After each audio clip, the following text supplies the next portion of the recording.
മുസ്ലിം ലീഗിനെതിരെ P Sarin SDPI Jamaat-e Islami എന്നിവരെ ചേർത്ത് പിടിച്ചാണ് മുസ്ലിം ലീഗ് മുന്നോട്ട് പോകുന്നത്. ലീഗിന് കൊടുക്കുന്ന ഓരോ വോട്ടും RSSന് നൽകുന്നതിന് തുല്യമാണ്. മുസ്ലിം ലീഗിന് സമം മുസ്ലിം എന്നാണ് പ്രചരിപ്പിക്കുന്നത്.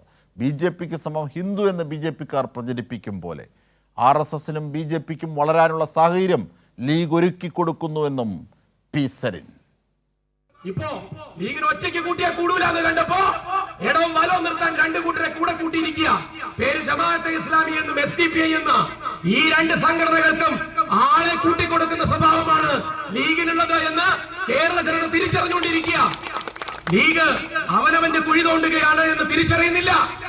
തീവ്രവാദ രാഷ്ട്രീയം ന്യൂനപക്ഷ അവകാശങ്ങളെ സംരക്ഷിക്കുന്നതിന് വേണ്ടിയല്ല, എങ്ങനെയാണ് RSSനെ ഇവിടെ വളർത്തേണ്ടത് എന്നും ആ വളരുന്ന RSSനെ ചൂണ്ടിക്കാണിച്ചുകൊണ്ട് അയ്യോ അവര് വളരുന്നുണ്ടെങ്കിൽ അതിന് പ്രതിരോധം തീർക്കേണ്ടത് മതത്തിന്റെ പേരിലാണ് എന്ന് മാത്രം അതിനെ ചുരുക്കി കാണിക്കാൻ, അങ്ങനെ ഒരു പ്രചരണം കൊണ്ടുവരാൻ കേരളത്തിന്റെ മണ്ണിൽ ശ്രമിക്കുകയാണ് അവർ.